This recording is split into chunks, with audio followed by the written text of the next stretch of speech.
उत्पत्ति की पुस्तक उसका 3रा अध्याय, जेनेसिस चैप्टर 3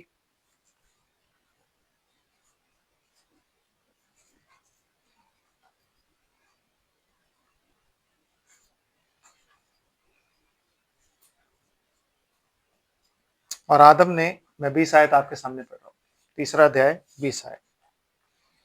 और आदम ने अपनी पत्नी का नाम हवा रखा, क्योंकि जितने मनुष्य जीवित हैं उन सब की आदि माता वही हुई। आमीन। परमेश्वर की आशीष उसके पवित्र वचन के पढ़े और सुने जाने पर खुदा प्रभु यीशु मसीह के नाम में हमेशा हमेशा होती है। आमीन। हम लोग बैठ जाते हैं। यस।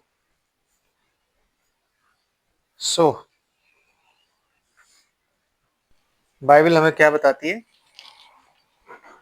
बाइबल ये बताती है कि आदम ने अपनी पत्नी का नाम क्या रखा? हवा। उसका पहले नाम हवा नहीं था, बाद में हवा नाम इसलिए रखा गया क्योंकि कहती है बाइबल के सारी आदि, जितने भी मनुष्य जीवित हैं उन सबकी आदि माता हवा थी। हवा के बाद कौन थी? देखा? हाँ जी। नो, जितने मनुष्य जीवित हैं उनकी आदि माता हवा है, लेकिन जितनी भी बिलीवर्स औरतें हैं उनकी माता सारा है। सबकी आदि माता सारा नहीं है ब्रदर। आमीन। लेकिन जितनी बिलीवर्स लड़कियां हैं उनकी स्पिरिचुअल मदर कौन है? सारा। जैसे हमारा स्पिरिचुअल फादर कौन है? अब्राहम। इसीलिए नीति वचन उसका पहला अध्याय क्या लिखा है सिस्टर? पढ़िए जरा पहले अध्याय में।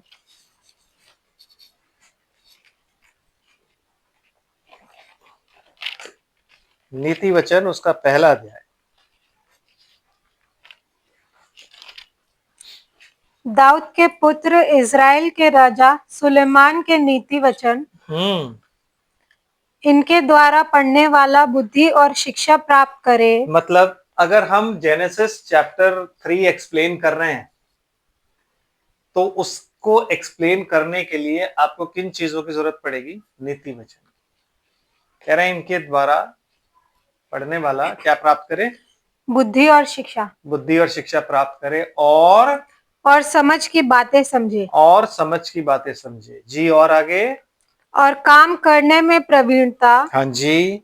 और धार्मिकता। हाँ और जी। न्याय और निष्पक्षता की शिक्षा पाए। आमीन। कि भोलों को चतुराई और जवान को ज्ञान और विवेक मिले। बहुत जरूरी है नीति वचन जवानों के लिए, बच्चों के लिए पढ़ना। आमीन। यस। और कि बुद्धिमान सुनकर अपनी विद्या बढ़ाए और समझदार बुद्धि का उपदेश पाए। यस। जिससे वह नीति वचन और दृष्टांत को और बुद्धिमानों के वचन और उनके रहस्यों को समझे। समझ रहे हो आप?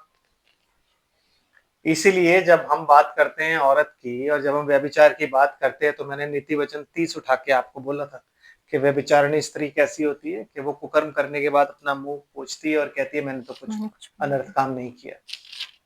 एक्सप्लेनेशन कहाँ दिया हुआ? नीति वचन में। क्यों? क्योंकि दृष्टांतों का भेद जब आप नीति वचन पढ़ते हो तभी पता लगता है। यीशु मसीह कहता है अपना धन पृथ्वी पर नहीं स्वर्ग पर इकट्ठा करो। तो लोग सोचते हैं कि पास्टरों को जब आप पैसे देते हो या चर्च में जो भी आप सेवा करते हो तो आप अपना धन स्वर्ग में इकट्ठा कर रहे हो। नहीं, उसी को अगर आप नीति वचन में पढ़ेंगे तो कहता है प्राण की छुड़ौती मनुष्य का धन है।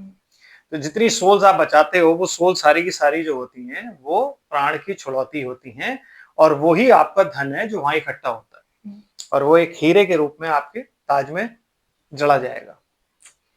आमीन। तो जब आप नीति वचन पढ़ते हो ना तो इसमें बाइबल की बहुत सी ऐसी बातें हैं जो आपको समझ आती हैं, आप जान सकते हो उन चीजों को। आमीन। यस। आगे? यहोवा का भय मानना बुद्धि का मूल है जी। बुद्धि और शिक्षा को मूढ़ ही लोग तुच्छ जानते हैं। यस। जब आप किसी को शिक्षा दो और वो आपको बोले मुझे मत बताओ तो वो क्या होता है? मूढ़। आमीन। इंग्लिश में लिखा होगा फूल। हाँ, क्या है? फूल ना, इंग्लिश में लिखा हुआ फूल, मूर्ख। आमीन। तो जब भी कोई शिक्षा दे, बड़ा दे, आपसे एक्सपीरियंस दे, ऑलवेज लिसन, हमेशा आपको सुनना चाहिए। आमीन। Yes sister. फिर हे मेरे पुत्र, अपने पिता की शिक्षा पर कान लगा और अपनी माता की शिक्षा को ना तज। कौन सा पिता और कौन सी माता? किस पिता की शिक्षा की बात लिखी हुई है? आमेन। क्योंकि अगर हम अपने फिजिकल पिता के बारे में सोचें तो फिजिकल पिता तो हमारा जो होगा वो हमें गलत शिक्षा भी दे सकता है। तो अगर वो हमें गलत शिक्षा दे रहा है तो हम क्या करें? माता हो सकता है हमें फिजिकल माता जो है वो गलत आज्ञा दे रही है, तो उस आज्ञा का हम क्या करें? आमेन। समझ आ रहा है? ये सब निकालते हैं यशायाह नबी की पुस्तक, उसका 51 अध्याय।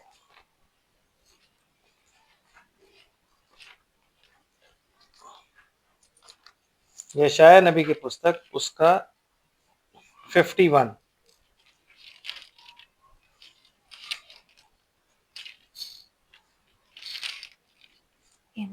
है जी, निकाला? ओके, पहली आयत से पढ़ी।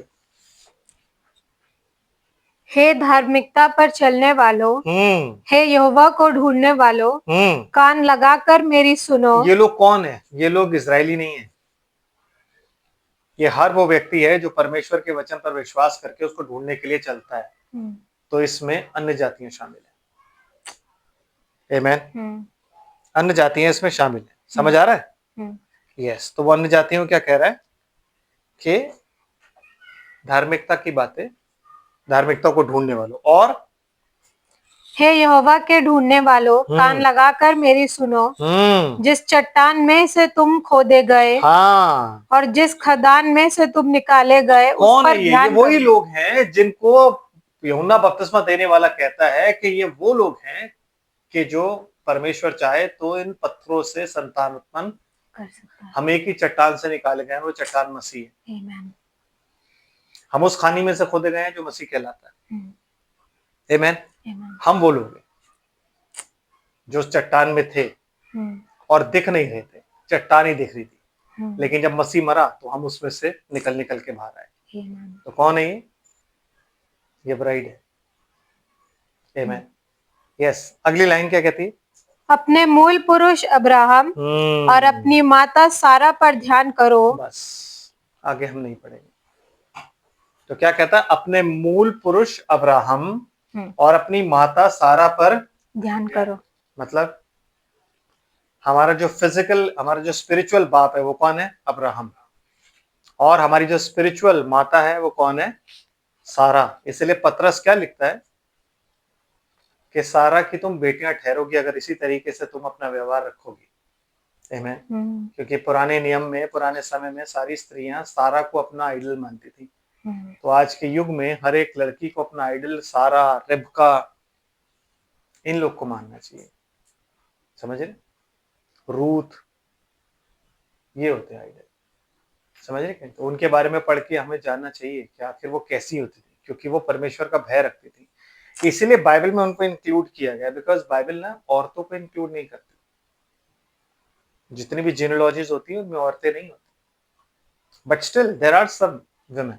ऐसी कुछ औरतें हैं जिनको परमेश्वर ने इंक्लूड किया है। क्यों? क्योंकि उनका महत्व है बाइबल। तो हमारे लिए जो क्रिश्चियन लड़कियां होती हैं उनके लिए जो आइडल बन जाती हैं वो ये होती हैं औरतें। इनकी तरह हमें जीना चाहिए। आमीन। और जो लड़के हैं उनको दाऊद है, गिदोन है, आमीन, उनकी तरह जीना चाहिए। शिक्षा लेनी चाहिए उनसे कि वो कैसे जिए और उन्होंने जो गलतियां करी वो हम ना करें। समझ रहे? यूसुफ है। तो जी समझ आ रहा है इतना? है? इतना समझ आया? ओके। तो जितनी भी आदि माता, जितने भी लोग आज की डेट में जीवित हैं, उन सब की आदि माता, चाहे वो सर्पेंट सीड हो या वो गॉड सीड हो, उन सब की आदि माता कौन है? हव्वा। लेकिन आदि बाप नहीं है। आदम आदि बाप नहीं है, क्योंकि जब अब्राहम को उसने बहुत सी जातियों का पिता बनाना था तो उसने उसका नाम बदल के अब्राहम रखा। आमीन। लेकिन आदम का नाम उसने बदल के कुछ भी नहीं रखा। आमीन। समझ आ रहा है? Yes sister. जेनेसिस चलते हैं, जेनेसिस चैप्टर 3। निकाला जी? ओके जी। तो आदम ने अपनी पत्नी का नाम हवा रखा, फिर आदम ने अपनी पत्नी का नाम हवा रखा क्योंकि जितने मनुष्य जीवित हैं उन सब की आदि माता वही हुई। यस। और यहोवा परमेश्वर ने आदम और उसकी पत्नी के लिए चमड़े के अंगरखे बनाकर उनको पहना दिए। विच मीन्स कि परमेश्वर जो था फिजिकल था वहां पे, और फिजिकल उसने सारे काम किए। ऐसा था? No, God is spirit. परमेश्वर क्या है? आत्मा है, और आत्मा ही उससे मिलने आता था। आमीन। तो अब परमेश्वर ने जानवरों के चमड़े के अंगरखे उनके लिए क्यों बनाए?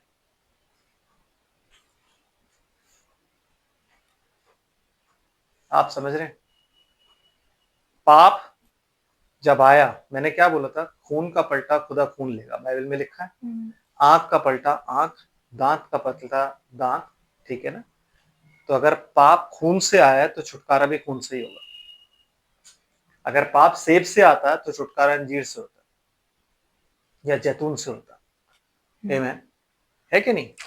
इन चीजों से होता। लेकिन पाप किस चीज से आया था? पाप आया है खून से, तो छुटकारा किससे होगा? खून से। आमीन। पाप किसके जरिए आया है? बीस्ट के जरिए। समझ रहे? परमेश्वर ने जिन जानवरों के चमड़े बनाए वो कौन थे?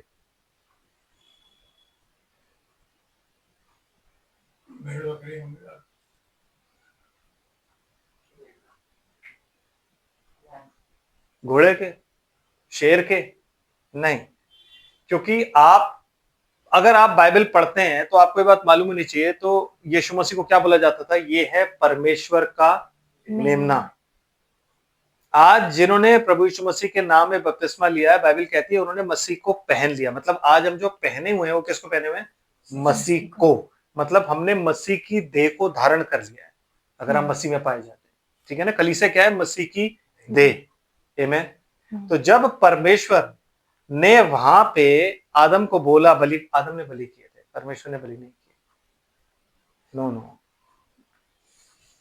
क्योंकि परमेश्वर ने जैसे बलि करना था वो आदि से पहले कर चुका था। प्रकाशित वाक्य की पुस्तक में क्या लिखा है? वो मेमना जो आदि से पहले बलि किया गया था, उसको बलि किसने किया था? परमेश्वर ने। आमीन। उसको बलि किसने किया था? परमेश्वर ने। इसीलिए परमेश्वर जो है वो सबसे पहला याजक है, प्रीस्ट वही कहलाता है। क्यों? क्योंकि उसने सबसे पहली बलि उसने चढ़ाई। आमीन। समझ आ रहा है बात को? हैं? अब जब आदम ने पाप किया तो परमेश्वर ने उन्हें नहीं मारा, आदम को बोला कि अपने पाप के लिए एक सिन ऑफरिंग चढ़ाओ। ये कोई व्यवस्था के बाद नहीं शुरू हुआ था ऑफरिंग, ये व्यवस्था से पहले चली आ रही थी। और अगर ये व्यवस्था से पहले चली आ रही थी तो फिर मेमना ही क्यों चढ़ाना था? अब्राहम ने क्या चढ़ाया था परमेश्वर को? जब वो वेदी बनाता था, बाइबल में लिखा, जब वो वेदी बनाता था और वेदी पर वो परमेश्वर से मिलने आता था, तो सैक्रिफाइस करके क्या चढ़ाता था? मेमना। आमीन। जब वो इसाक को मारने जा रहा था तो उसको क्या मिला? रैम, मेढ़ा। भेड़ का ना, भेड़ का पूरा बड़ा जो रैम होता है जिसे आप बोलते हो, मेल बड़ा जो होता है, वो मिला उसे प्रिंस भी बोलता है। इंग्लिश में अगर आप उसका मीनिंग निकालोगे ना तो उसका प्रिंस भी मतलब निकलता है। आमीन। समझ आ रहा है? तो परमेश्वर ने उसको बोला कि क्यों बीस्ट, इनोसेंट बीस्ट चढ़ाना है? क्योंकि, और शेर क्यों नहीं चढ़ा सकते? कोई और जानवर क्यों नहीं चढ़ा सकते? क्योंकि जब पाप एक कनिंग, धूर्त बीस्ट की तरफ से आया तो उसके एवज में एक इनोसेंट बीस्ट ही चढ़ाया जाएगा। है ना? आप समझ रहे हो? क्योंकि सर्प जो था वो क्या था? जितने भी बनेले पशु बनाए गए थे उन सब में सबसे ज्यादा धूर्त कौन था? सर्प। और जितने भी पशु बनाए गए थे, चाहे वो घरेलू हो चाहे बनेले पशु हो, उनमें सबसे ज्यादा इनोसेंट कौन है आज की डेट तक? भेड़। बकरी भी नहीं। आमीन। सबसे ज्यादा इनोसेंट कौन है? भेड़। इसलिए भेड़ चढ़ानी थी। लोग हमसे पूछते हैं कि कुछ और भी तो हो सकता था। कुछ और कैसे हो सकता था मुझे बताओ। अगर कुछ और होता तो हाबिल जो लेकर के आया वो क्या लाया था? हाबिल अपनी भेंट में जब लाया था तो क्या लाया था? भेड़ के बच्चे। भेड़ के बच्चे, यही तो लिखा हुआ बाइबल में कि हाबिल भेड़ के बच्चे लेकर के आया। क्यों? और क्यों इब्रानियों की पत्री में लिखा है कि हाबिल ने कैन से उत्तम भेंट चढ़ाई? हाबिल कुछ और कुत्ता चढ़ाया था, है कि नहीं? कुछ और चढ़ाया था? नो। परमेश्वर को जो भी आप भेंट चढ़ाओगे ना, वो क्या होगी? प्योर। वो क्या होगी? इनोसेंट, होली। तो जो भेड़ होती है ना, क्योंकि पाप, अब आप देखो 3 चीजें यहां पे इन्वॉल्व है। स्त्री, खून इन्वॉल्व है, स्त्री इन्वॉल्व है, फ्रूट गर्भ इन्वॉल्व है, गर्भ का फल, ठीक है, और एडम इन्वॉल्व है। आदम को वो दे दिया, सबको कर दिया, लेकिन अब आती है छुटकारे की बात। तो परमेश्वर कहता है जो पत्ते हैं ना, ये तुम्हारी कवरिंग नहीं होंगे, क्योंकि पत्ते जो है वो रिलीजन को दर्शाते हैं, क्योंकि हमने अपने दिमाग से उन्होंने पत्ते बनाए थे। रिलीजन हम अपने दिमाग से बनाते हैं, रिलीजन हमारी कवरिंग होता है। जब हम किसी को बताते हैं कि हम पेंटिकॉस्टल हैं, तो हमारी कवरिंग है कि हम पेंटिकॉस्टल। तो लोग कहते हैं अच्छा आप पेंटिकॉस्टल हो, वो हमारी कवरिंग है। आमीन। उसमें रह के हम सारे काम अपने धर्म के करते हैं, धार्मिकता के नहीं करते। जब हम कैथोलिक बोलते हैं अपने आप को, तो वो एक हमारी कवरिंग है कि हाँ भाई हम कैथोलिक हैं, हमें कैथोलिक डॉगमा, डॉक्ट्रिन और रिलीजन ने कवर कर रखा है, प्रोटेक्ट कर रखा है, आमीन। हमें छुपा रखा है कि हम बहुत होली लोग हैं। किसने? कैथोलिक नाम ने। तो वो हमारा क्या है? एक तरीके से हमारी कवरिंग हो गई, जो हमें ढके हुए, हमारे पापों को ढके हुए। क्योंकि कैथोलिक कहता है, अब पेंटिकोस्टल कहता है आप हमारे चर्च में आओ, आपको माफी मिलेगी। कैथोलिक कहते हैं हमारे चर्च में आओ, यही माफी है, आमीन। मेथोडिस्ट कहते हैं हमारे चर्च में आओ, यही सच्चाई है। सब लोग ये बोलते हैं कि हमारे पास सच्चाई, हमारे पास, लेकिन सच्चाई कहां पाई जाती है? Where is truth? क्या आप जो फॉलो कर रहे हो उसमें सच्चाई है? क्या आप जिसके पीछे चल रहे हो उसमें सच्चाई है? क्या आप जिस डिनोमिनेशन में जा रहे हो उसमें सच्चाई है? ये जानना बड़ा जरूरी है। ट्रूथ कहां है? ट्रूथ सिर्फ इस वचन में। इस वचन के अलावा कहीं ट्रूथ नहीं है। यीशु मसीह कहता है कि मार्ग, सत्य और जीवन मैं हूं। और वो कौन है? परमेश्वर का वचन। समझ आ रहा है? वो परमेश्वर का वचन है। तो कहने का मतलब ये है कि जब परमेश्वर ने आदम को बोला कि तू बलि चढ़ा, परमेश्वर ने खुद बलि नहीं चढ़ाई, नो नो नो, वो अपनी बलि चढ़ा चुका था। लेकिन ये एक रिप्रेजेंटेशन था आदम को कि जो पाप तुम कर चुके हो ना, उसके एवज में अब तुम्हें एक मेमना आएगा जो तुम्हारे पापों का छुटकारे के लिए दिया जाएगा, अपनी जान देगा। तो वो चीज वहां पे दिखाई गई। और वो इजी नहीं था, क्योंकि आदम के पास कोई चाकू नहीं था, क्योंकि आदम सब्जी नहीं काटता था, वो तो फल काटता था, फल खाता था, ऐसे ही तोड़ा और ऐसे ही खा लिया, है ना। ये पहली बार था जब उसने किसी को मारना था, और ये पहली बार था जब उसे ये एहसास हुआ कि मेरे पाप की इतनी, एक इनोसेंट जानवर को सजा मिल रही है।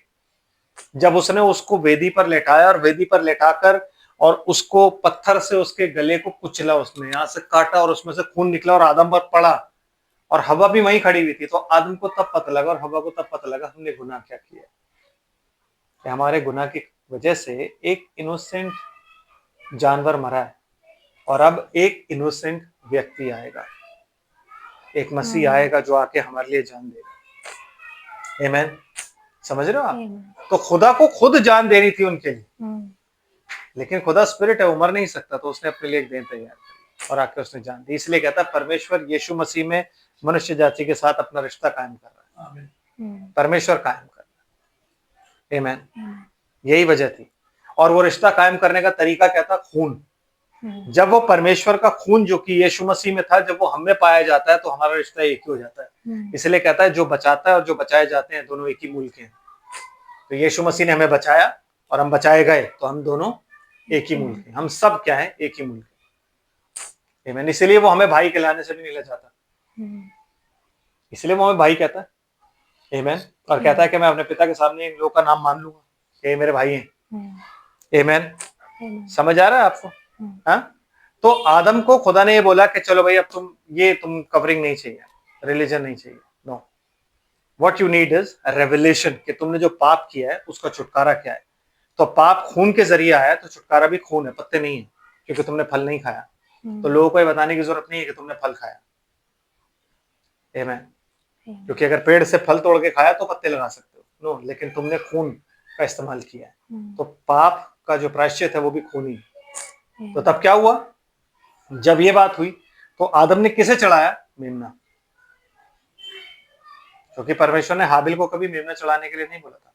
कहता है बाय रेवलेशन, विश्वास के द्वारा हाबिल ने कैन से उत्तम भेंट चढ़ाई। विश्वास क्या है? रेवलेशन। हाबिल को पता था कि मुझे क्या चढ़ाना है। आमीन। समझ आ रहा है? हाबिल को ये बात मालूम थी कि मुझे क्या चढ़ाना है, तो इसलिए हाबिल ने क्या चढ़ाया? मेमना। आमीन। क्यों? क्योंकि बाय रेवलेशन वो जानता था। तो अब आदम ने अपने लिए और अपनी पत्नी के लिए अलग अलग 2 मेमने बलि चढ़ाए। एक ही मेमने के कपड़े थोड़े ना थे वहां पे कि एक मेमना बलि किया, ऊपर का हिस्सा आदम ने पहन लिया, नीचे का हिस्सा सारा उसने हवा ने पहन लिया। नो, एक अपने लिए। क्यों? क्योंकि उद्धार इंडिविजुअल है ब्रदर। उद्धार जो है वो क्या है? इंडिविजुअल है। आमीन। मेरा यीशु मसीह से अलग रिश्ता है, आपका अलग रिश्ता है, आपका सबका हमारा अलग रिश्ता है। कोई यीशु मसीह के पास ये कह के नहीं आ सकता कि मेरा बाप पास्टर है या मेरा चाचा पास्टर है या मेरा भाई पास्टर है या हम तो जानते हैं एक दूसरे को। नो, सबका अलग अलग रिलेशनशिप है। आमीन। पर्सनल रिलेशनशिप है, सबका अलग अलग रिलेशनशिप है। उस रिलेशनशिप के हिसाब से सबको चलना होता है। समझ आ रहे हैं? तो आदम ने एक मेमना अपने लिए, एक मेमना हवा के लिए चढ़ाया, और उसी मेमने की खाल उन्होंने पहनी। That was the representation of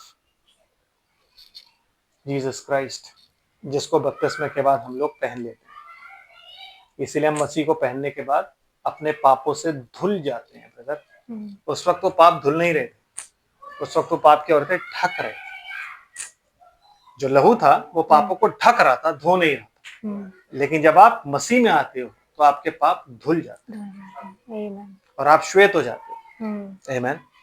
तो जब उन्होंने उस चीज को देखा तो वो थरथरा गए, क्योंकि उससे पहले कभी ये चीज हुई नहीं थी। आदम की जिंदगी में कभी ऐसा नहीं हुआ था कि कोई मरा हो, कोई जानवर भी नहीं मरा था। आमीन। क्योंकि डेथ वहीं से ही आई है, आदम से ही डेथ आई है।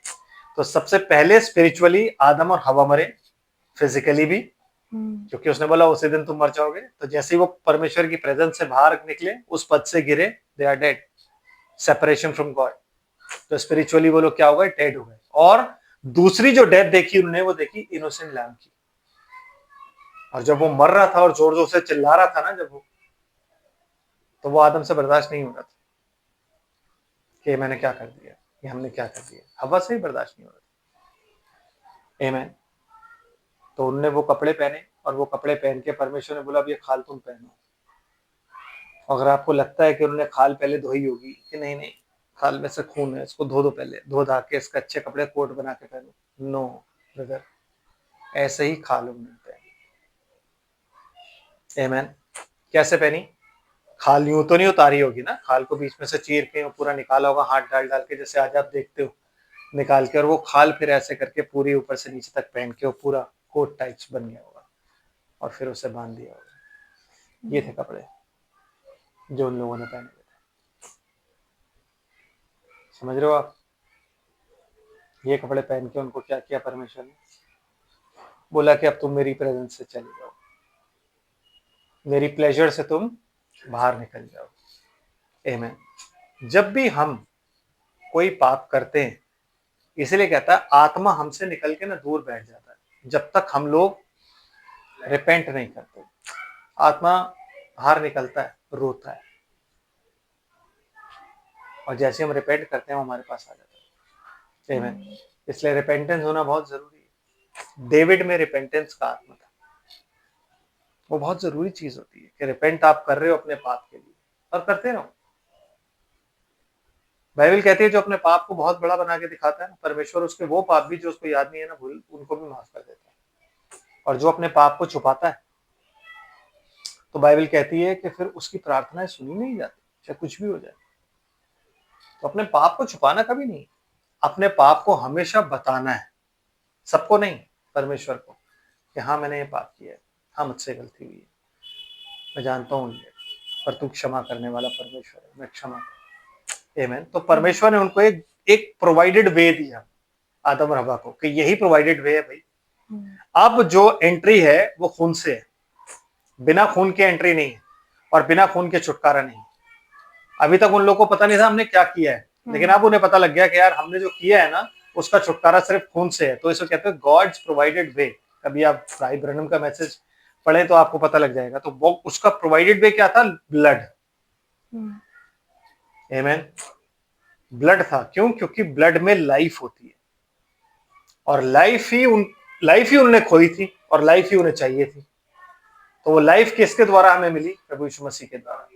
जब उसने अपनी सूली पर उस मेमने की तरह, जो अदन में मारा गया था ना, उस मेमने की तरह जब उसने अपनी जान दी, चिल्लाया, आए मेरे बाप, आए मेरे बाप, तूने मुझे क्यों छोड़ा। हमें तो सिर्फ 2 बातें पता है जो उसने बोली, पूरा हुआ, ऐ मेरे बाप, ऐ मेरे बाप, तूने मुझे।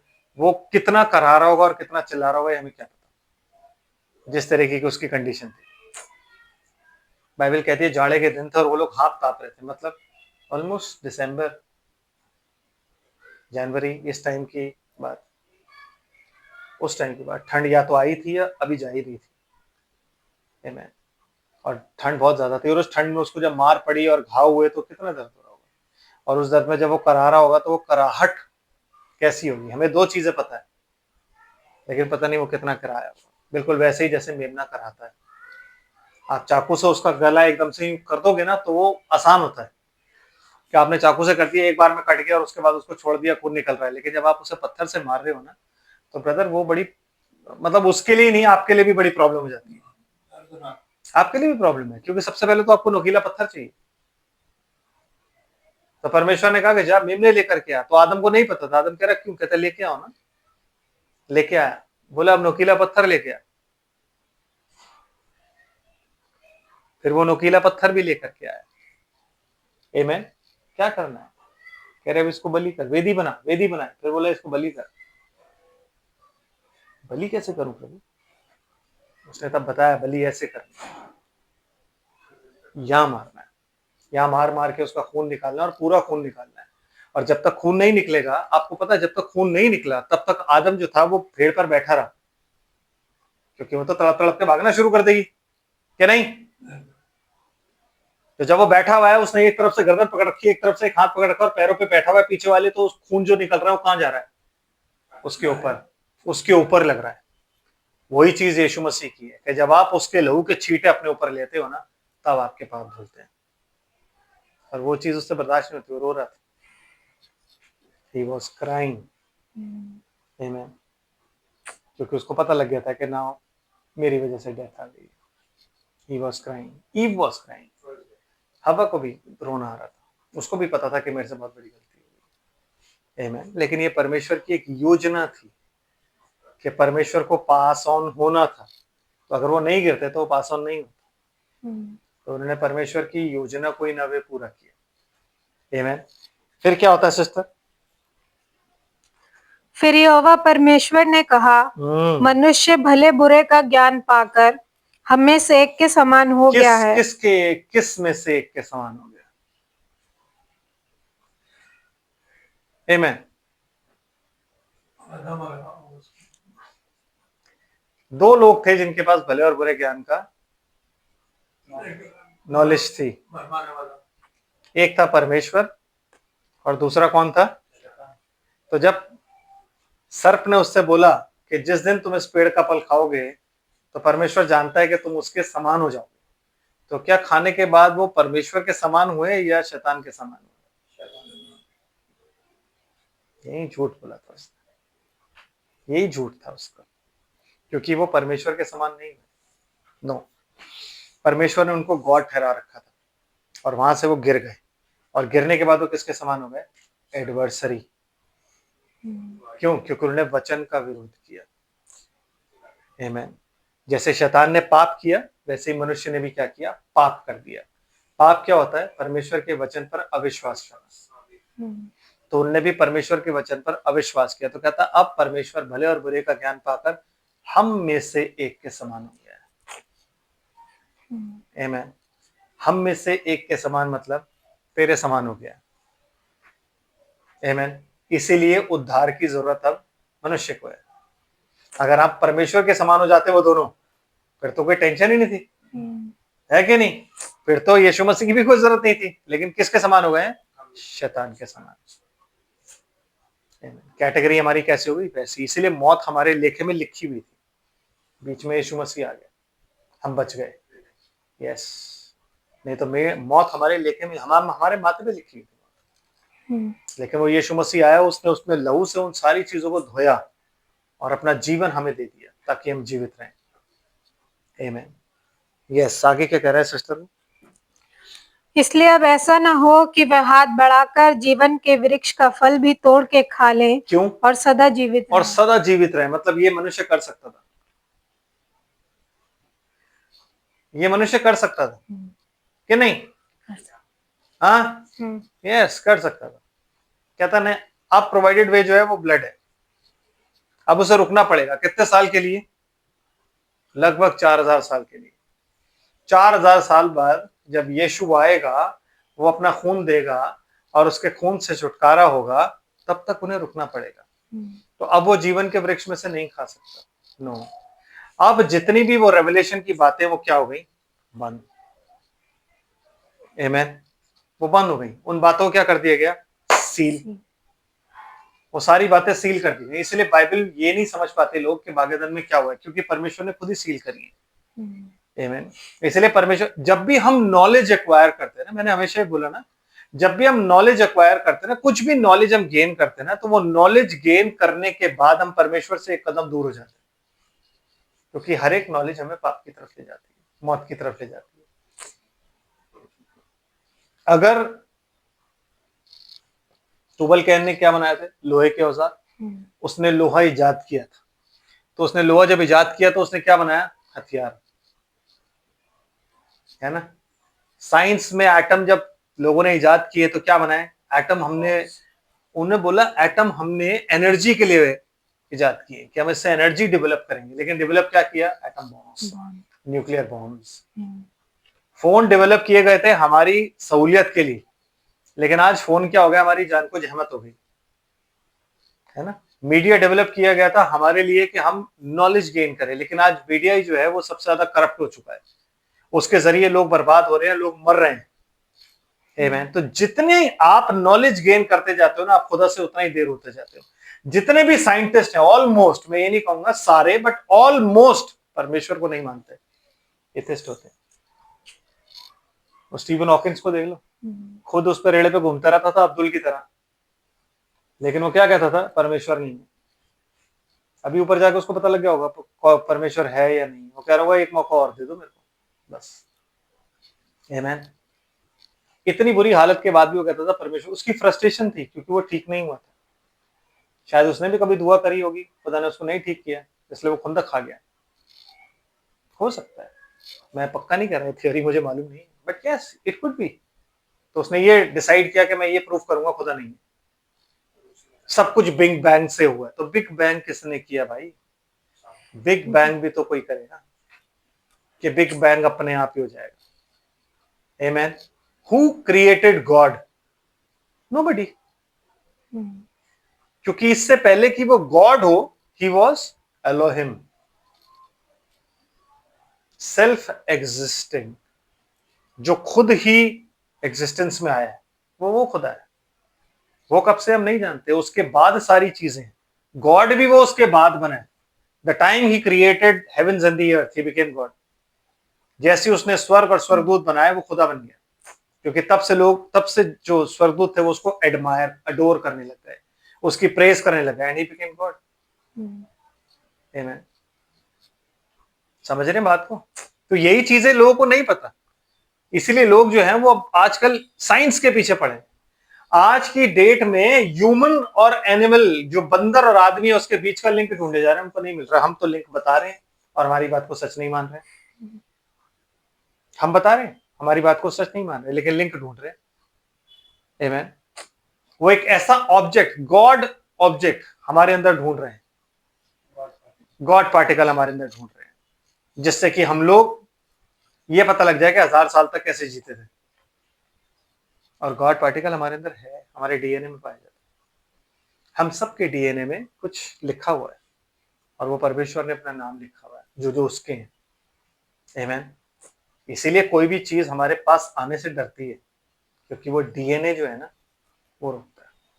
Amen. इसलिए आप कहीं भी क्यों ना हो, जब परमेश्वर आवाज लगता है तो आपके कान सुनते हैं और आप कहते हो नहीं यार ये सच है, और आप आते हो। क्यों? क्योंकि DNA. Deep calleth unto deep, गहराई ही गहराई को पुकारती है। डीएनए ना आप देख सकते हो ना मैं देख सकता हूँ, वो इतना डीप है हमारे अंदर कि ना आप देख सकते हो मैं, बट दैट डीप जो खुदा है, डीप कॉलिथ अनटू डीप, जो आपके अंदर है, गहराई ही गहराई को पुकारती है। आमीन। ना कोई बोली है और ना कोई भाषा है, कोई बोली और कोई भाषा नहीं होती। कोई पंजाबी में नहीं कहता इधर आ है, कोई किसी और भाषा में नहीं कहता, नो, बट सिर्फ एक खिंचाव है, और वो खिंचाव जो है वो आपको बुलाता है। तो जब आपको बुलाता है तो आप आते हो, नहीं रुक सकते आप। यूं ही पतरस को यीशु मसीह ने जब बोला कि मेरे पीछे हो ले, तो ऐसा नहीं हुआ कि पतरस रुक जाए, नो, पतरस रुक ही नहीं पाया। Why? Because deep calleth unto deep, नहीं रुक पाया। वो डीएनए से बोला था मेरे पीछे बोले, डीएनए कह रहा भाई उठ और चल। और जब उसने बोला मेरे पीछे बोले, यही वजह है कि जब पतरस को कोई चीज नहीं भी समझ आई तो यीशु मसीह ने कहा तुम भी जाना चाहते हो? कहता कहां जाए, क्योंकि वो कनेक्शन हो गया था, ऐसे डीएनए का कनेक्शन हो गया। कहां जाए प्रभु, अनंत जीवन की बातें तो तेरे पास है। समझे? तो कहता है कि अब ऐसा ना हो कि ये फल खा ले। आमीन।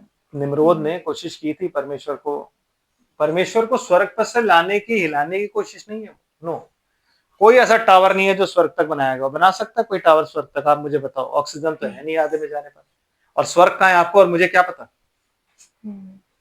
नो, हमें यही नहीं पता कि व्हाट इट मेंट। इसका मतलब है पृथ्वी से परमेश्वर का वजूद ही मिटा देना, और वो पूरी पृथ्वी पर अपने आप को परमेश्वर जाहिर करना चाहता था कि आई एम गॉड। आमीन। I am God. वो एक ऐसा टेंपल, एक ऐसा पिरामिड बना रहा था जिसमें वो खुद रहता, जिसका किंग वो खुद होता है, और उसके चारों तरफ उसके लोग रहते हैं। आमीन। और कोई भी परमेश्वर से इबादत नहीं करता, जो भी इबादत करता वो उससे करता। तो जब खुदा को कोई जानेगा ही नहीं, तो खुदा का वजूद ही नहीं रहा पाता। दैट इज व्हाट ही मेंट कि मैं परमेश्वर को स्वर्ग से गिरा दूंगा। वो स्वर्ग पर नहीं चढ़ सकता। जब लूसीफर नहीं चढ़ा कभी स्वर्ग पे, तो वो क्या चढ़ेगा? आमीन। कोई नहीं चढ़ सकता। लेकिन वो क्या था? पृथ्वी पर से हटाने की बात कर रहा है, पृथ्वी पर से हटा दूंगा। आमीन। और आज भी वो इसी योजना में लगा हुआ है, शैतान। आमीन। उसने कभी नहीं बोला कि मैं परमेश्वर से ऊंचे सिंहासन पर बैठूं ना, परमेश्वर के तुल्य हो जाऊं। इतना ही मेरे लिए बहुत है कि खुद लोग मुझे परमेश्वर जान के और मेरी इबादत करें, इतना ही बहुत है। इसीलिए he is the God of this earth. वो इस पृथ्वी का क्या है? ईश्वर। He is not the lord is this earth. वो इस पृथ्वी का प्रभु नहीं है, लॉर्ड नहीं है, क्योंकि वो ओन नहीं करता। ओनर कौन है? जिसने जान दी है। जिसने जान दी है वही लॉर्ड है। इसीलिए उसी को अधिकार था वो पुस्तक ले ले। वो पुस्तक आई थी छुटकारे की। किसके? सृष्टि के। सृष्टि बड़ी ही आशा भरी नजरों से परमेश्वर के पुत्रों के प्रकट होने की यस। तो वो पुस्तक जो है वो किसकी है? छुटकारे की पुस्तक है। और वही छुटकारे की पुस्तक किसके पास है? ओनर के पास। वो ओनर कौन है? जिसने जान दी है, जिसका लहू इस पृथ्वी पर टच किया, जिसका वो शैतान का लहू कभी भी नहीं टच कर सकता। मैंने 3 इसीलिए आपको पत्थर बताए थे कि वो ये 3 काम नहीं कर सकता। वो 3 काम उसके थे ही नहीं, उसे दिए ही नहीं कभी खुदा ने। उसे मालूम ही नहीं था कि ये 3 काम दिए। वो 3 काम मसीह को दिए। आमीन। गवर्नमेंट जो है वो कभी शैतान के कंधों पर नहीं है, प्रभुता उसके कांधों पर होगी। किसके? मसीह के कांधों पर। तो वो प्रभुता जाहिर करने के लिए ना वो 3 पत्थर एक्स्ट्रा जो थे वो उसको दिए गए, जिन पत्थरों के बारे में हमने बातचीत की। आमीन। तो परमेश्वर ने क्या चाहा? परमेश्वर ने कहा भाई अब ये लोग क्या करेंगे ना, ये इसको भी निकाल लेंगे। तो बेहतरी इसमें है कि इन्हें यहां से निकालो। आमीन। क्योंकि अब ये हम में से एक के समान हो गया है। अब ये मेरी हुजूरी, मेरी प्रेजेंस और मेरी प्लेजर में ये नहीं रह सकता। परमेश्वर की जो प्लेजर है, ईडन का मतलब क्या होता है? प्लेजर। तो ये मेरी प्लेजर में तो नहीं रह सकता। आमीन। तो इसको यहां से निकलना होगा। आमीन। तो क्या होता है सिस्टर फिर? इसलिए अब ऐसा न हो कि वह हाथ बढ़ाकर जीवन के वृक्ष का फल भी तोड़ के खा ले और सदा जीवित रहे। यस। इसलिए यहोवा परमेश्वर ने उसको अदन की वाटिका में से निकाल दिया कि वह उस भूमि पर खेती करे जिसमें से वह बनाया गया था। अच्छा, तो आपको ये भी पता होना चाहिए कि वेदी जो बनाई गई थी वो वेदी कहाँ थी? जो जिस वेदी पर मेमने बलि किए गए थे वो कहाँ थी?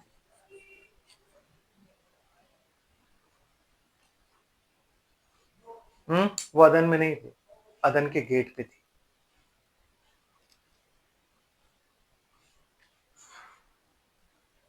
कहाँ थी? अदन के गेट पर। वही वेदी थी जिस पर हाबिल ने अपनी भेंट चढ़ाई थी। आमीन। वही वेदी थी जिस पर हाबिल ने अपनी भेंट चढ़ाई थी, इसलिए हाबिल का सैक्रिफाइस स्वीकार किया गया। आमीन। वो मैं आपको भी बताऊंगा थोड़ी देर बाद, मतलब अगर टाइम रहा तो आज ही बताऊंगा, नहीं तो फिर हम आगे चलेंगे। आमीन। Yes sister. फिर क्या हुआ कि उनको परमेश्वर ने अदन से दोनों को बाहर निकाल दिया। बोला भाई तुम अदन से अब मेरी प्लेजर से, मेरी उपस्थिति से बाहर जाओ। क्यों? क्योंकि परमेश्वर की उपस्थिति में रहने के लिए आपके साथ परमेश्वर का कोई रिलेशनशिप होना चाहिए। ठीक है ना? आप परमेश्वर, आपको परमेश्वर दिखना चाहिए और परमेश्वर को आप दिखने चाहिए, लेकिन वहां पे दोनों ही चीजें नहीं हो रही थी, क्योंकि परमेश्वर तो अब आदम को नहीं देख पा रहा था। आमीन। समझ रहे? परमेश्वर आदम को अब नहीं देख पा रहा था, तो इसलिए परमेश्वर ने बोला ठीक है, अब तुम मेरी प्रेजेंस, ये मेरी प्लेजर है, इसमें से बाहर निकलो। अब वापस आने का केवल एक ही रास्ता है कि मेमना एक आएगा और वो बलि किया जाएगा, और जब वो बलि किया जाएगा तब तुम वापस अदन में आ सकते हो। इसलिए प्रकाशित वाक्य की पुस्तक जब आप पढ़ते हो तो क्या कहता है? जो जय पाए उसको मैं उस वृक्ष में से जो परमेश्वर के स्वर्गलोक में है, मतलब वो जो अदन है वो स्वर्गलोक को रिप्रेजेंट करता है। अदन जो है वो स्वर्गलोक को रिप्रेजेंट करता है, और आज आप स्वर्गीय स्थानों में ही बैठे हो मसीह में होके। इफिसियों की पत्री में लिखा हुआ है कि उसने हमें कहाँ बिठाया? स्वर्गीय स्थानों में। आप उसकी प्लेजर में आज बैठे हो, आज जो आप उसकी अदन में बैठे हो। आमीन। और आज आप उसी जीवन के वृक्ष में से खा रहे हो जिसे खाने के बाद आदमी कभी नहीं मरता। क्यों? क्योंकि ये रोटी जो है, ये इसको खाने के बाद हमेशा जीवित रहने का वायदा यीशु मसीह ने किया है। आमीन। जी सिस्टर जी। कि वह उस भूमि पर खेती करे जिसमें से वह बनाया गया था। यस, अब उसको क्या करना है? भूमि पर अब खेती करनी है, क्योंकि अब वाटिका में तो ऐश कर रहा था वो, उसे कोई काम नहीं था, सिर्फ देख रेख करनी थी। और जो सर्फ था उसको ऑर्डर्स देने थे, वो सारे काम करता था, उसके सारी देख रेख वो करता था। लेकिन अब आदम को क्या करना है? अब उसको खेती करनी है उसी भूमि से जिस भूमि से वो निकाला गया है। आमीन। और इसलिए आदम को उसने निकाल दिया और जीवन के वृक्ष के मार्ग का पहरा देने के लिए अदन की वाटिका के पूर्व की ओर करूबों को और चारों ओर घूमने वाली ज्वालामय तलवार को भी नियुक्त कर दिया। आमीन। ये आप अच्छी तरीके से जानते हो, मैं दोबारा प्रीच नहीं करूंगा इसमें। आमीन। आमीन। क्योंकि ये हम अच्छी तरीके से जानते हैं कि कौन है। आमीन। जो ज्वाला में तलवार है वो परमेश्वर के वचन को दर्शाया जाता है, 4 गॉस्पेल्स को दर्शाया जाता है, 2 बुक्स को दर्शाया जाता है, old testament and new testament. आमीन। जिन 2 करूबों की बात लिखी हुई है, जो 2 करूब परमेश्वर को ढके रहते हैं, वही करूब है। यस, वही करूब है, old testament and new testament. आमीन। समझ रहे हैं? और जो तलवार की बात लिखी हुई है वो 4 वही प्राणी है जो गॉस्पेल्स हैं, क्योंकि गॉस्पेल्स के बाद ही आप एंट्री करते हो कहाँ पे? जीवन के वृक्ष से खाने की। उससे पहले कोई एंट्री नहीं है। उससे पहले किसी ने भी ओल्ड टेस्टमेंट में जीवन के वृक्ष में से तोड़ के नहीं खाया, लेकिन आप और मैं खाते हैं। आज ये हम खा रहे हैं, इस वक्त जीवन के वृक्ष का ही फल तोड़ के हम खा रहे हैं। आमीन। और हमें इस फल को खाने से क्या मिल रहा है? अनंत जीवन। हमें क्या मिल रही है? Joy, life. आमीन। इस फल को खाने से हमें क्या मिलता है? लाइफ मिलती है। आमीन। तो उसने क्या किया? वहां पे पूर्व की ओर, पूर्व मतलब पूर्व वो जगह है, जब आप मंदिर को देखोगे तो मंदिर में एक पूर्व फाटक भी होता था, लेकिन वहां से कोई एंटर नहीं कर सकता था, क्योंकि वहां से यहोवा एंटर करता था ईस्टर्न गेट से। इसलिए आज यरूशलेम में भी सुलेमान का जो मंदिर है ना, जिसकी एक दीवार बची है, उसका जो ईस्टर्न गेट है ना, उस पर उन्होंने ईंटें लगा रखी है, और वो कहते हैं कि ये उस दिन अपने आप खुलेगा जब मसीह एंटर होगा यहाँ से। आमीन। और वो उस चीज का इंतजार कर रहे हैं, और उनका ये मानना है कि जब वो टाइम आएगा तो एक अर्थक्वेक आएगा जिससे ये गेट की जो दीवार है, गेट में जो दीवार बना रखी है उन्होंने, वो टूट जाएगी और मसीह यहाँ से एंटर होगा। आमीन। समझ रहे बात को आप? तो पूर्व से परमेश्वर एंटर होता था, इसलिए पूर्व के जहां से एंट्री थी अब कोई परमेश्वर तक नहीं पहुंच सकता। आमीन। अब परमेश्वर के पास जाने के लिए लोगों को क्या करना पड़ेगा? पुराने नियम में लेवियों का खानदान ही जा सकता था, और उसमें भी जो याजक होता था, जो महायाजक होता था, वो जा सकता था। कि याजक जो है वो बीच वाले, एक तो बाहर वाला होता था आंगन, एक बीच वाला तंबू होता था जिसमें याजक जा सकता था, लेकिन एक होता था होली ऑफ होली जिसमें पर्दा होता था। वहां पे कौन जा सकता था? महायाजक। और महायाजक साल में एक बार जाता है और जाके क्या करता है? लहू चढ़ाता है। आमीन। क्यों? क्योंकि छुटकारा किससे? लहू से। तो क्या करता है? छुटकारा लहू चढ़ाता है किसके? अपने और लोगों के प्रायश्चित के लिए। और जब वो लहू स्वीकार हो जाता था तो बाहर आके इजरायलियों को फिर ब्लेस करता था, अगर लहू स्वीकार हो गया। अगर लहू स्वीकार नहीं हुआ तो महायाजक मर जाता था। तो उन्हें पता लग जाता था कि बलि में कोई ना कोई कमी रह गई है, या याजक में कोई ना कोई कमी है, इसलिए भेंट स्वीकार नहीं। तो जब वो स्वीकार हो जाता था, स्वीकार होने के बाद वो बाहर आता था और बाहर आके लोगों को क्या करता था? ब्लेस करता था। आमीन। समझ रहे? लेकिन जब यीशु मसीह आया तो वो पर्दा जो था, जिसे आप कहते हो wheel, that wheel was his body. जैसे इब्रानियों की पत्री में जब आप पढ़ते हो तो लिखा वो व्हील फट गई, अर्थात उसकी शरीर जो था, शारीरिक देह जो थी, वो फट गई और परमेश्वर के पास जाने का रास्ता खुल गया। इसलिए वो कहता है कोई भी बिना मेरे पिता के पास नहीं जा सकता। पिता के पास जाने के लिए मेरे पास आना ही पड़ेगा, मेरे थ्रू। आमीन। थ्रू मतलब मेरे अंदर से होके वो रास्ता जाता है। तो वेल क्या हुई? फट गई। और किसने फाड़ी? परमेश्वर ने। आमीन। उससे पहले तक वो रास्ता जीवन के वृक्ष का बंद था, और अब वो क्या हुआ? रास्ता खुल गया। But it is through the blood of Christ.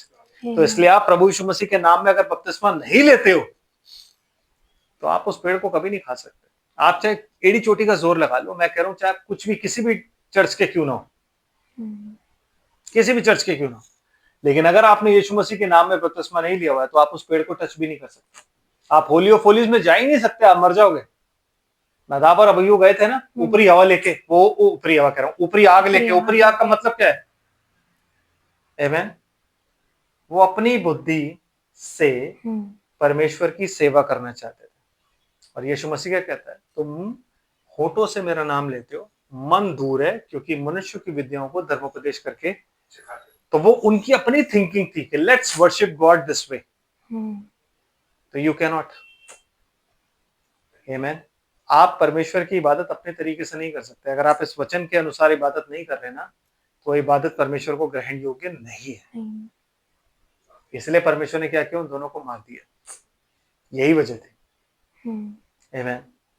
Yes sister जी, थोड़ा सा आगे चलते। जब आदम अपनी पत्नी हवा के पास गया, हाँ जी, तब उसने गर्भवती होकर कैन को जन्म दिया और कहा, मैंने यहोवा की सहायता से एक पुरुष पाया है। फिर उसने उसके भाई हाबिल को भी जन्म दिया। विच मीन्स सबसे पहले जो दो बच्चे पैदा हुए वो कौन थे? Twins.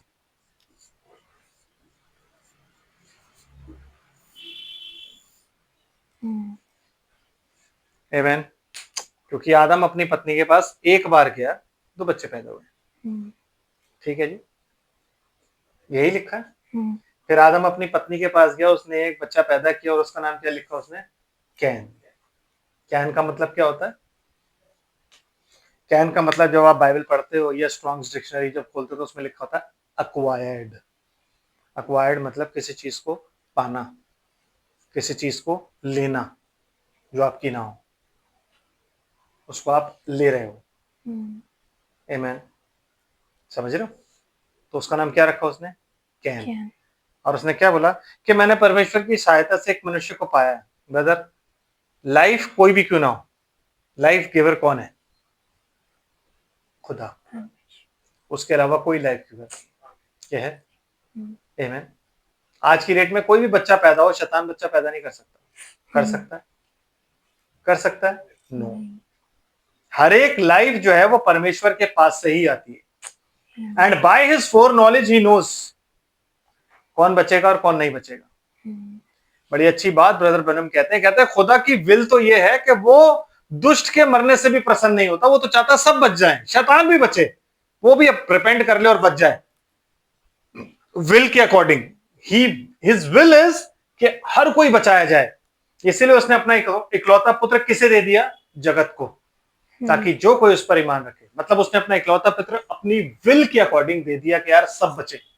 But by his four knowledge, अपने पूर्व ज्ञान के अनुसार वो ये बात जानता है कि सिर्फ वही बचेंगे जो विश्वास करेंगे। इसीलिए आयत का अगला भाग क्या है? ताकि जो कोई उस पर विश्वास करे नाश ना हो वरन अनंत जीवन पाए। आमीन। तो विल तो उसकी है कि सब बचे। क्यों? क्योंकि हर एक जो है उसकी क्रिएशन है। आमीन। इसीलिए वो परेशान हो गया था, इसलिए उसको उस टाइम पे दुख हो रहा था। कब? जब उसने नूह के टाइम में दुनिया को खत्म किया। इसलिए दुख नहीं हो रहा था कि हाय मैं तो मालूम ही नहीं था ये लोग ऐसे निकलेंगे। नो, अगर आप ऐसे कहते हो, अगर आप ये विश्वास करते हो, तो इसका मतलब आप खुदा को जानते ही नहीं और आपकी नजर में खुदा खुदा ही नहीं है। आमीन। खुदा एक ऐसी चीज है, एक ऐसा पर्सन है, एक ऐसी स्पिरिट है जो कि पहले से एंड तक का सब जानती है। He knows everything from the beginning। उसे पता है एंड में क्या होगा। जब आप पैदा भी नहीं होते, जब मैं पैदा नहीं होता, उसको मालूम होता है कि ये क्या करेगा। उसको सब पता है कि हमने क्या क्या करना, वो सब लिखा हुआ उसने कि ये कर। हम तो किसी भी चीज से खुदा को सरप्राइज नहीं करते, उसे मालूम होता है। आमीन। समझ रहे कि नहीं? बट उसकी विल जो होती है वो दो होती है, एक होती है परमिसिव, एक होती है सबमिसिव। सबमिसिव इज जब आप सबमिट कर दो, परमिसिव इज जब आप परमिशन मांगो। सबमिसिव विल के कॉन्सिक्वेंसेस कैसे होते हैं? क्योंकि आप सबमिट कर रहे हो, उसमें ग्रेस शामिल है। जो परमिसिव विल होती है उसमें आप परमिशन ले रहे हो, तो खुदा की उसमें आपका जो करना है वो भी आप फिर भुगतते। And that is not only for you, it's for me also. मेरे लिए भी है कि अगर मैं कोई भी चीज परमिसिव विल के अनुसार करना, खुदा मेरे को एक बार ट्राई तो करा दो, क्या कर ले, पहले मुझे रोकेगा फिर मुझे क्या कर ले, कोई बात नहीं, कॉन्सिक्वेंसेस तेरे हैं, मुझे मत कहिए बाद में, तो मैं भुगत रहा हूं, मैं भुगतूंगा। ये फर्क होता है। तो उसकी विल तो ये है कि सब बचे, लेकिन बाय हिज फोर नॉलेज, अपने पूर्व ज्ञान के अनुसार वो जानता है कौन बचेगा। यहां तक कि उसको ये भी पता है के रैप्चर में कौन जाएगा, कौन नहीं जाएगा। ही नोस, उसने पहले से ही नाम लिखे हुए हैं रैप्चर में कौन कौन जाएगा। हर एक सील जब खुली ना तो उसमें नाम थे, कौन कौन जाएगा कौन कौन नहीं जाएगा। 7 सील खुलने वाली है, उसमें भी नाम है कौन कौन जाएगा कौन कौन नहीं जाएगा। तो जब नाम उस टाइम में रिवील होंगे ना, आमीन, तो जैसे ही वो नाम रिवील होंगे, रिवील होते ही वो सारे के सारे तैयार हो जाएंगे। और वो नाम आज तक रिवील क्यों नहीं है? क्योंकि शैतान कुछ ना कुछ और कर लेगा ब्रदर। तो जब सील खोलेगी, जिन जिन के नाम लिखे में, वही उस मैसेज को रिसीव करेंगे। आमीन। समझ रहे हो? ऐसे इसलिए जब हमारे नाम स्वर्ग में लिखे हुए थे तो हमने इस मैसेज को रिसीव किया, अंत समय के संदेश को, और आज हम कहां बैठे हैं? यहाँ पे स्वर्गीय स्थान में। वैसे ही जब वो सील खुलेगी तो हमारे नाम के साथ एक मैसेज भी होगा, 7 थंडर्स, जो सिर्फ वही लोग रिसीव करेंगे जो जिनके नाम लिखे हुए हैं। और जैसे ही वो उस मैसेज को रिसीव करेंगे आत्मा में, वो बदल जाएंगे, थियोफनी देह में आ जाएंगे, ग्लोरीफाइड में नहीं। 40 दिन तक थियोफनी देह में घूमते रहेंगे, 40 दिन के बाद वो ग्लोरीफाइड देह में आएंगे और फिर ऊपर चले जाएंगे। आमीन। हर नाम के पीछे एक स्पिरिट होती है, हर नाम के पीछे एक मतलब होता है। इसलिए उसने हव्वा का नाम हव्वा इसलिए रखा क्योंकि वो आदि माता हुई। तो कैन का नाम कैन क्यों रखा? Because he was acquired. आमीन। बिकॉज ही वॉज एक्वायर्ड, वो उनका बेटा नहीं। और परमेश्वर की सहायता, यस, परमेश्वर की सहायता से ही पाया उसने। बिना परमेश्वर की सहायता से कौन बच्चा पैदा करके मुझे दिखा सकता है? दिखाओ, कोई दिखा देगा? नो। रिबका के बच्चे नहीं हो रहे थे तो इजाक के पास जाके कहती है मेरी कोख बंद है, इसे खोल। कहता मैं क्या परमेश्वर हूं जो तेरी कोख को खोलूं? उसको बोल जाके, मैं क्यों बोलूं, मैं क्या करूं इसमें? आमीन है कि नहीं? वो कहता है मैं क्या करूं, मैं कोई परमेश्वर हूं? परमेश्वरी कोक को खोलता है और परमेश्वरी कोक को बंद करता है। आप समझ रहे हो? तो जो वो कह रही है कि मैंने परमेश्वर की सहायता से पाया, वो सच कह रही है, उसमें कुछ उसने गलत चीज नहीं बोली।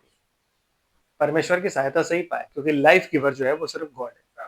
तो इसमें आप जस्टिफाई नहीं कर सकते, नहीं उसने बोला परमेश्वर की सहायता से पाया तो वो तो फिर आदम का बच्चा हुआ। No no no no no, Cain के भी लाइन में जो बच्चे पैदा हुए ना, वो शैतान ने पैदा नहीं किए थे। नो, यस ब्रदर, खुदा चाहता तो कैन को कोख में ही मार सकता था, मार सकता था कि नहीं? लेकिन उसने क्यों नहीं मारा? Because he is life giver. आमेन।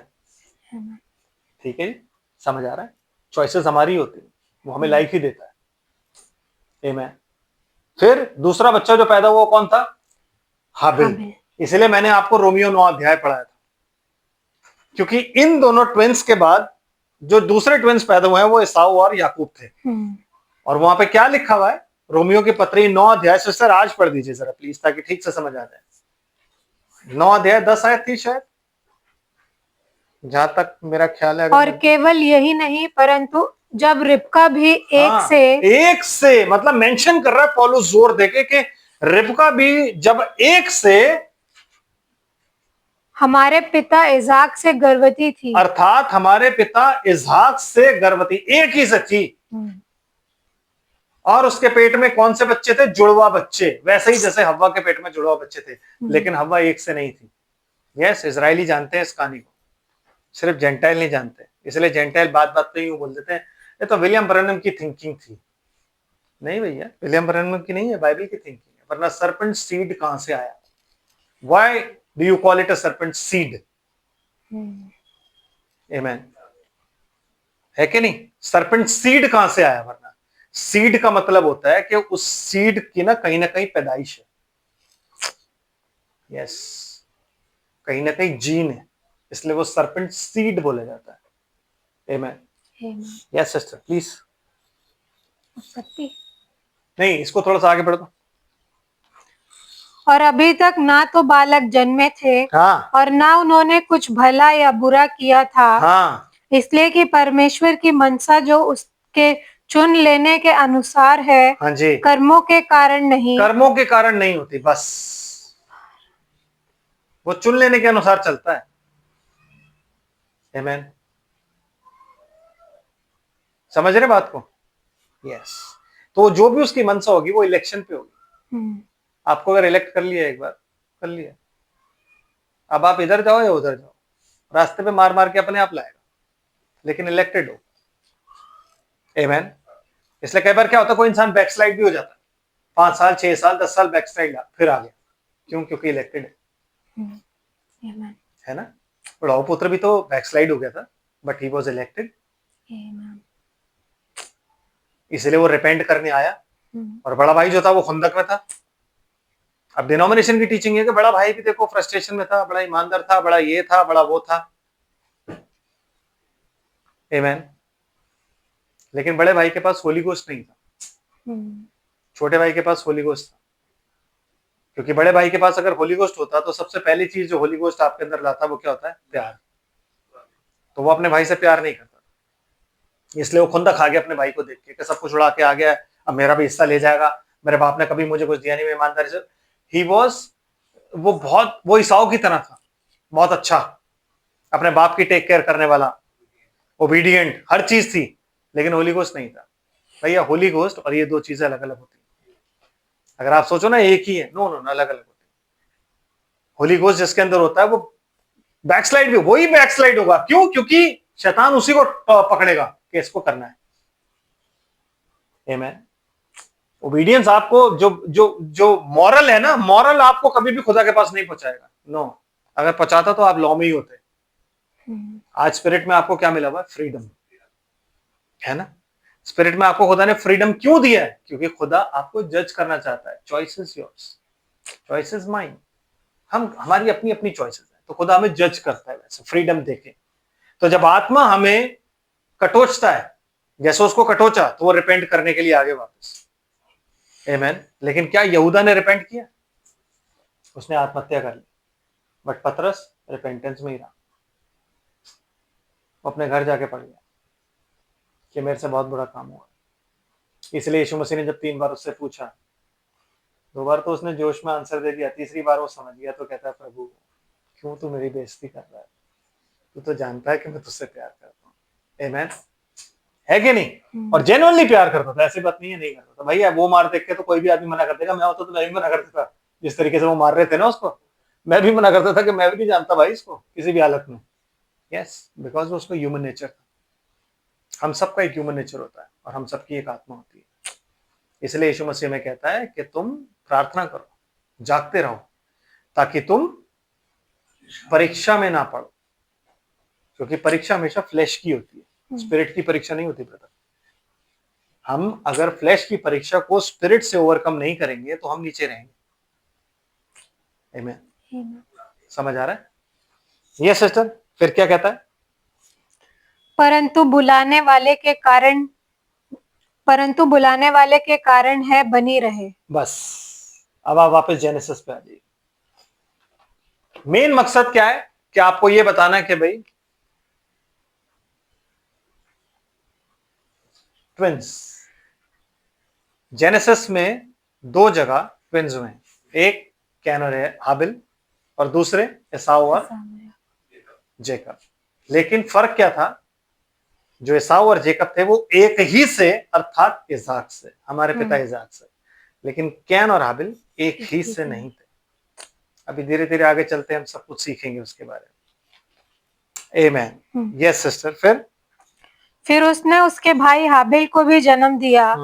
हाबिल भेड़ बकरियों का चरवाहा बन गया, परंतु कैन भूमि पर खेती करने वाला किसान बना। क्योंकि सर्प वही था, नौकर उसका, जो टेक केयर करता था हर चीज की, क्या करना है, क्या नहीं करना है, कैसे करना है, कैसे नहीं करना है।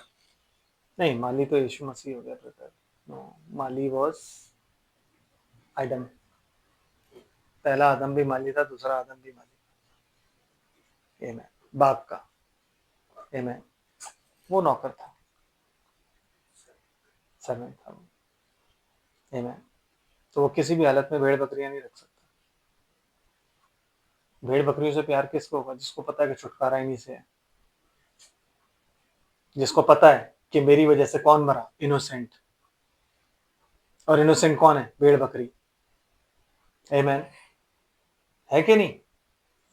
तो उसने क्या किया? वो उनका पालन करने वाला बना। और जिसमें एट्रीब्यूट्स किसके थे? सर्पेंट के। क्या खाया? सेब खाया। वो क्या बन गया? खेत में काम करने वाला। आमीन, यस ब्रदर। सिस्टर पढ़िए क्या लिखा है? कुछ दिनों के पश्चात कैन यहोवा के पास भूमि की उपज में से कुछ भेंट ले आया। दोनों एक साथ नहीं लाए। आमीन, दोनों अलग अलग लाए। पहली भेंट कौन लेके आया? क्यों? क्यों? यस, पहलौठा है भाई।